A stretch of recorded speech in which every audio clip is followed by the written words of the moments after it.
Le grand Tiki, bonjour. Cette semaine, on parle du business plan. Mais qu'est-ce que c'est que cette bête?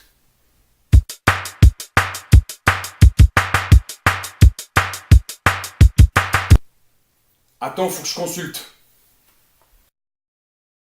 Document décrivant la stratégie financière et commerciale choisie pour mener à bien un projet entrepreneurial. Hein? Alors, ce plan d'affaires n'est pas seulement un exercice de rédaction, c'est l'aboutissement d'un raisonnement logique et une réflexion exhaustive de la façon dont vous voyez votre projet. Ouais, ça c'est vrai, effectivement. Alors, plan d'affaires qui est un document qui représente une formalisation à un moment donné de votre projet. Il vise à démontrer, la manière pour un lecteur interne ou externe, que votre projet est réaliste. Hein? Mais il n'y a pas plus simple, là? C'est quoi? Eh ben, un business plan, c'est ça. Un document qui vous sert à avoir une idée créative. Mais non, vous l'avez déjà. Vous avez déjà un projet innovant. Vous avez été votre propre boss. Ou bien peut-être vous voulez le devenir. Restez agile.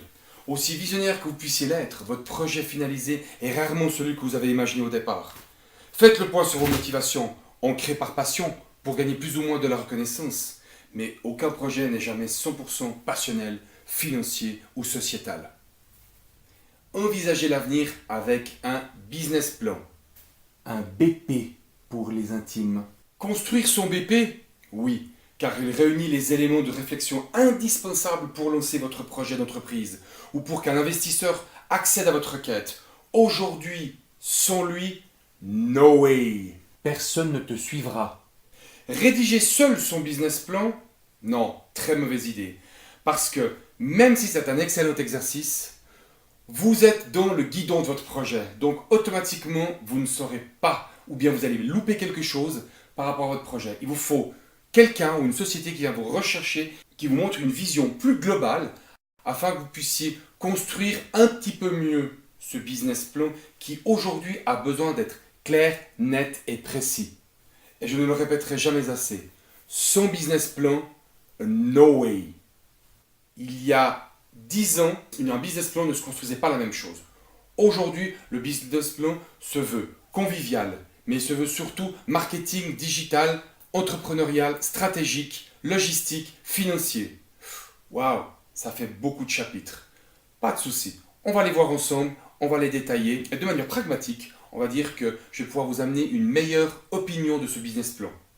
Oui, parce qu'on a entendu souvent parler, oui, mais ça sert à rien, on peut faire tous les plans de la Terre inimaginables, jamais ça se réalisera. De toute façon, les chiffres que j'ai prévus aujourd'hui ne seront pas les mêmes que demain, gna gna gna gna gna. Effectivement, le business plan, il n'est pas juste figé. C'est un document de travail qui vous suit partout. Il a des sacrées bonnes idées. Et puis merci de l'avoir, il reste pas dans un coffre-fort, et puis hop, je jette la clé dans l'océan. C'est un document de travail que vous avez sous le bras et que vous prenez avec vous et qui vous guide tout au long de vos projets de votre entreprise. Vous devez l'expliquer à un partenaire commercial, il est là. Vous devez le montrer à un investisseur, il est encore là.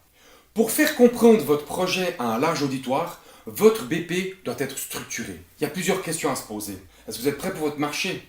Est-ce que le marché est prêt pour votre produit ou votre service? Ça, vous ne le savez pas si vous n'avez pas fait une étude de marché. Un sondage sur les réseaux sociaux, à la gare, à la station-service, ou bien à l'aéroport, en questionnant des gens, en demandant autour de vous. Votre positionnement, comment vous l'avez fait? Avez-vous prévu une certaine finance? Est-ce que vos concurrents peuvent venir vous contrecarrer? Si la réponse est oui, c'est que vous n'êtes pas prêt pour votre marché. Si par contre vous avez une offre qui est effectivement splendide au niveau du produit ou du service que vous avez développé depuis ces dernières semaines, parfait. Dans votre business plan, il sera noté comment vous allez communiquer cela. Comment les clients vont venir vers vous? Quelle est la relation que vous allez avoir entre les partenaires et les différents canaux? Il y a aussi la FFF. Est-ce qu'elle est prête à vous suivre? FFF. Family, Friends and Fool. Alors c'est bien d'avoir une famille qui te soutient. C'est aussi bien d'avoir des amis qui testent ton produit ou ton service. Ça peut être tes premiers clients. Ok. Et surtout la foule, la masse de gens, les fous qui sont prêts à venir acheter votre produit. Des fous? Ouais, il est vrai que les fous ou les gens qui veulent acheter votre produit, il faut qu'ils soient un petit peu maillochés pour qu'ils viennent acheter votre service. Ou alors c'est parce qu'ils sont véritablement intéressés et le marché que vous proposez est bon. Et surtout, il est prêt à vous suivre. Votre produit et votre service sont prêts à être, allez, on va dire, prêts à être engagés dans les différents canaux de distribution. Ça, c'est quelque chose que vous avez déjà vu dans le business model. Oh, tiens, le business model. Ça me rappelle, on a fait une autre vidéo là-dessus. Le business model, il se met en annexe du business plan. Comment? Alors, on répète, un business plan, un business model, oui, tout plein de couleurs et plein de post-it. Vous vous rappelez? Eh bien, on prend le business model, on prend le business plan, hop, on le met dedans, et ça fait partie intégrante en annexe du business plan. S'il y a une chose que les gens doivent retenir, c'est votre modèle d'affaires. Si en moins de 30 secondes, on peut se rendre compte qu'est-ce que vous allez vendre en termes de produits ou de services grâce au business model, eh bien, le business plan sera lu plus facilement. Effectivement, le business model peut être lu en 30 secondes. Le business plan, il prendra un petit peu plus de temps parce qu'il peut contenir entre, 20 pages, mais aussi 15 pages, voire 10, même 8. Et on est même capable de faire du 5 pages. Oui, monsieur. Modèle 20 pages. Modèle 12 pages. Modèle 5 pages. Pourquoi 5 pages? Aujourd'hui, un investisseur a besoin de répondre très vite à ces questionnements qui sont: est-ce que je vais pouvoir rentrer facilement dans cette entreprise? Est-ce que ce qu'on me propose comme produit et service, je vais pouvoir me rembourser dans l'investissement que je vais faire? Si oui, dans combien de temps? Dans 6 mois? Dans 2 ans? Dans 10 ans?